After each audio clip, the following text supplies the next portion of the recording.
The sleepers Walt Whitman. I wander all night in my vision, stepping with light feet, swiftly and noiselessly stepping and stopping, bending with open eyes over the shut eyes of sleepers, wandering and confused, lost to myself, ill-assorted, contradictory, pausing, gazing, bending, and stopping.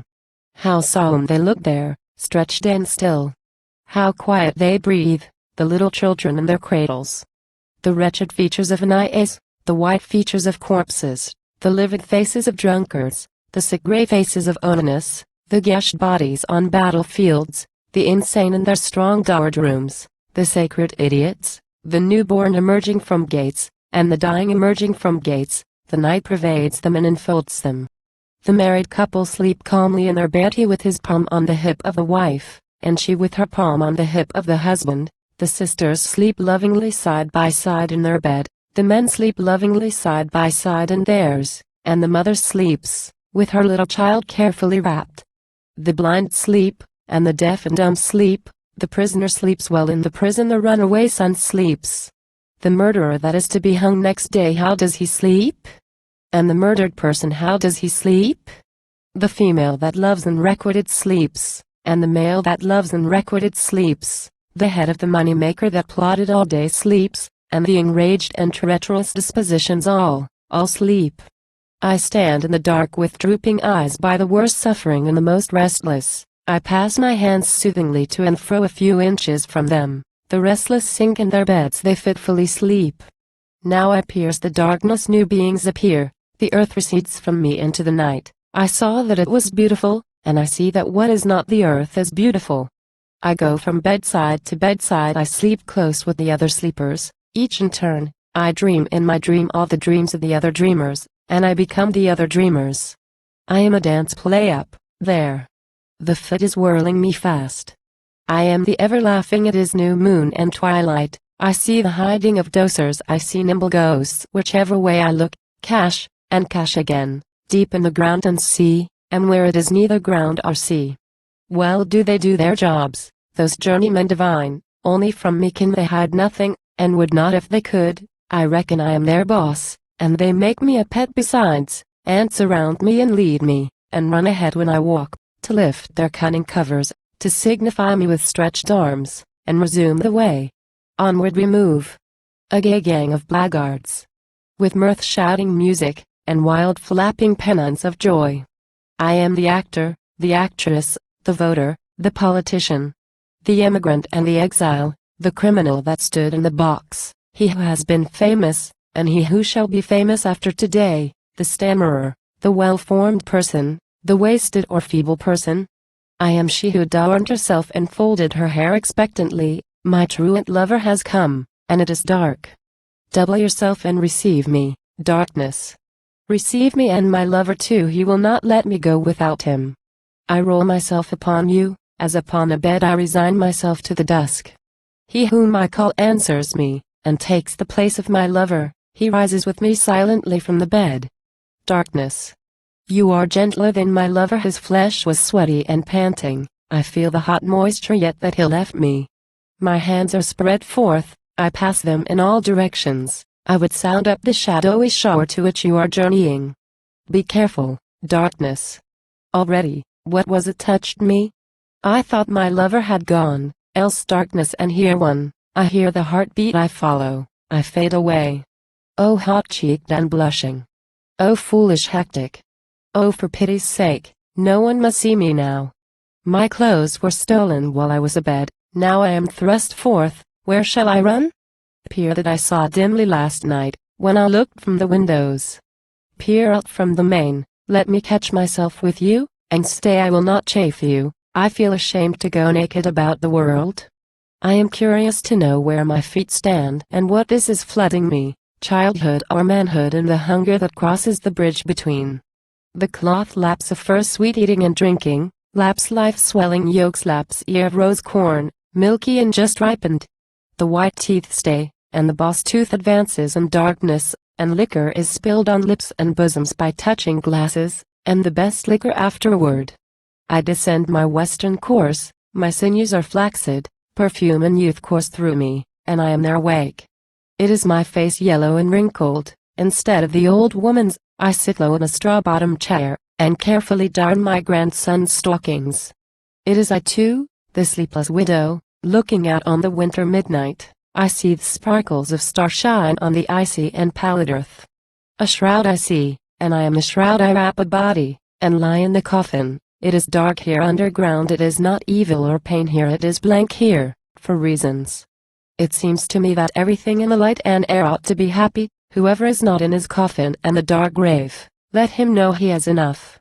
I see a beautiful gigantic swimmer, swimming naked through the eddies of the sea. His brown hair lies close and even to his head. He strikes out with courageous arms. He urges himself with his legs. I see his white body. I see his undaunted eyes. I hate the swift running eddies that would dash him head foremost on the rocks. What are you doing, you ruffianly red trickled waves? Will you kill the courageous giant? Will you kill him in the prime of his middle age? Steady and long he struggles. He is baffled, banged, bruised. He holds out while his strength holds out. The slapping eddies are spotted with his blood. They bear him away. They roll him, swing him, turn him. His beautiful body is borne in the circling eddies. It is continually bruised on rocks. Swiftly and out of sight is borne the brave corpse.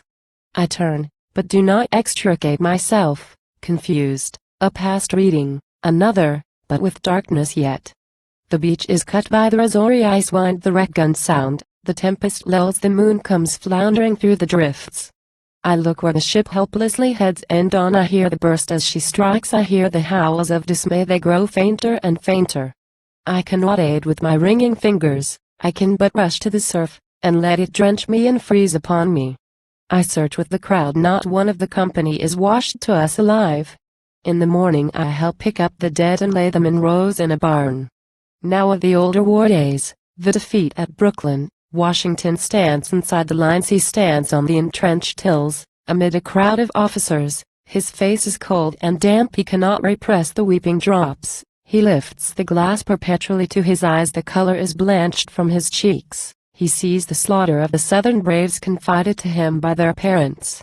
The same, at last, when peace is declared, he stands in the room of the old tavern. The well-beloved soldiers all pass through. The officers, speechless and slow, draw near in their turns. The chief encircles their necks with his arm, and kisses them on the cheek. He kisses lightly the wet cheeks one after another. He shakes hands, and bids goodbye to the army. Now I tell what my mother told me today as we sat at dinner together, of when she was a nearly grown girl, living home with her parents on the old homestead. A red squaw came one breakfast time to the old homestead. On her back she carried a bundle of rushes for rush-bottoming chairs. Her hair, straight, shiny, coarse, black, profuse, half enveloped her face. Her step was free and elastic, and her voice sounded exquisitely as she spoke. My mother looked in delight and amazement at the stranger. She looked at the freshness of her tall-born face, and full and pliant limbs. The more she looked upon her, she loved her. Never before had she seen such wonderful beauty and purity. She made her sit on a bench by the jamb of the fireplace. She cooked food for her. She had no work to give her, but she gave her remembrance and fondness. The red squaw stayed all the forenoon, and toward the middle of the afternoon she went away. Oh, my mother was loath to have her go away. All the week she thought of her. She watched for her many a month. She remembered her many a winter and many a summer, but the red squaw never came, nor was heard of her again. Now Lucifer was not dead, or if he was, I am his sorrowful, terrible heir. I have been wronged. I am oppressed. I hate him that oppresses me. I will either destroy him, or he shall release me. Damn him! How he does defile me! How he informs against my brother and sister, and takes pay for their blood! How he laughs when I look down the bend, after the steamboat that carries away my woman! Now the vast dusk bulk that is the whale's bulk, it seems mine. Warily, sportsman! Though I lie so sleepy and sluggish, the tap of my flukes is death. A show of the summer softness. A contact of something unseen. An amour of the light and air. I am jealous, and overwhelmed with friendliness, and will go gallivant with the light and air myself, and have an unseen something to be in contact with them also. O love and summer! You are in the dreams, and in me. Autumn and winter are in the dreams. The farmer goes with his thrift. The droves and crops increase, and the barns are well filled. elements merge in the night, ships make tacks in the dreams, the sailor sails, the exile returns home, the fugitive returns unharmed, the immigrant is back beyond months and years, the poor Irishman lives in the simple house of his childhood, with the well-known neighbors and faces, they warmly welcome him, he is barefoot again, he forgets he is well off. The Dutchman voyages home, and the Scotchman and Welshman voyage home, and the native of the Mediterranean voyages home, to every port of England, France, Spain, enter well-filled ships, the Swiss floats toward his hills, the Prussian goes his way, the Hungarian his way, and the Pole his way, the Swede returns, and the Dane and Norwegian return.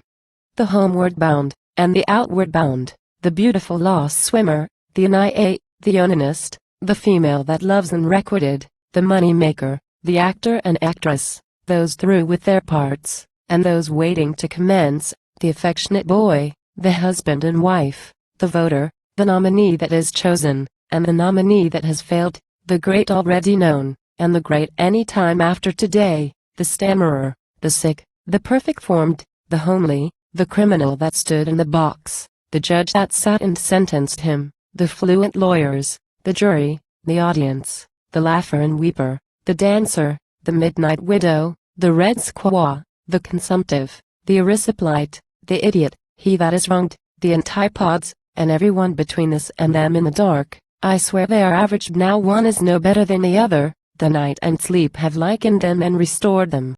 I swear they are all beautiful. Everyone that sleeps is beautiful, everything in the dim light is beautiful, the wildest and bloodiest is over, and all is peace. Peace is always beautiful, the myth of heaven indicates peace and night. The myth of heaven indicates the soul.